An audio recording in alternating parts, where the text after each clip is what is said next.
This, or rather these, are the 2019 Toyota RAV4s. You see, all of the different trim levels pretty much have different looks, ranging from the top of the line, the Limited, to the more volume-selling XLE, the sporty XSE Hybrid, as well as the new off-road ready Adventure.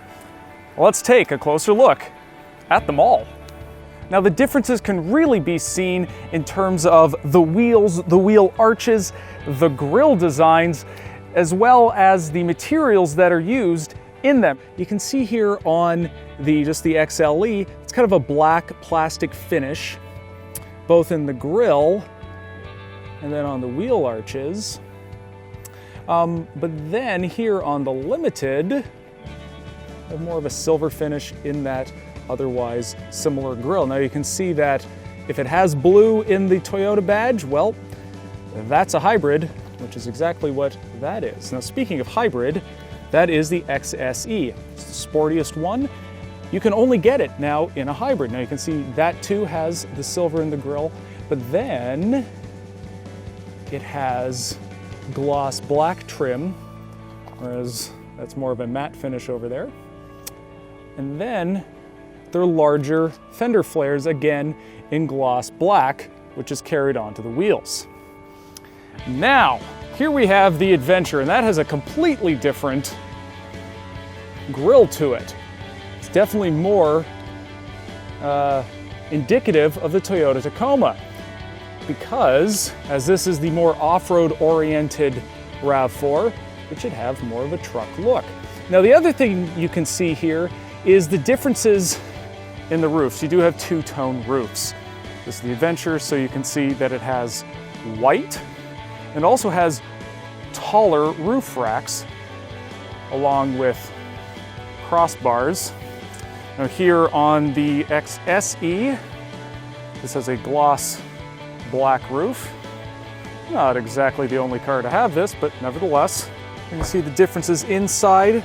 This is an XLE, so it's a little more basic. You can see that it has cloth seats, and you can see that sort of X-star pattern that is throughout all of the RAV4 lines. You can see it in the speaker grills, and then here on the smartphone pad. And since this is a hybrid, it does have slightly different gauges, but only a small trip computer screen there.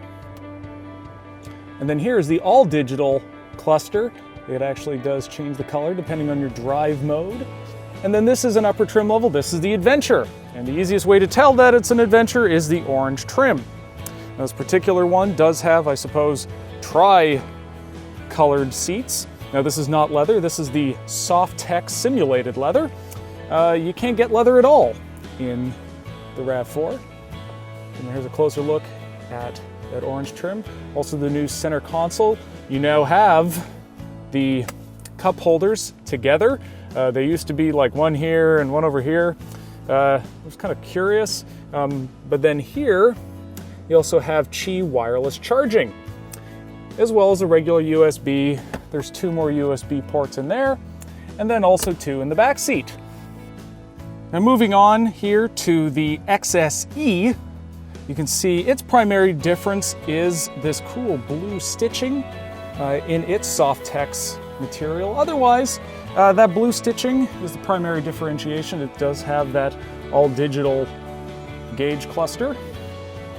And then finally, the top of the line Limited. So it's a lighter tan look, more of a luxury feel. This is still Soft-Tech, so it isn't leather. And then another detail is this sort of brown trim, where it's orange in the Adventure. Again, that is matched in the stitching here.